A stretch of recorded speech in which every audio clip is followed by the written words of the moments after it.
அப்படியே நான் தான் திங்க போறேன்.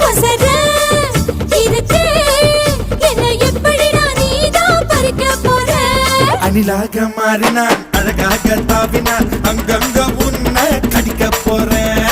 தீர்மானம் பண்ணி நீ தீர்த்து கட்ட துணிஞ்ச நீ என்ன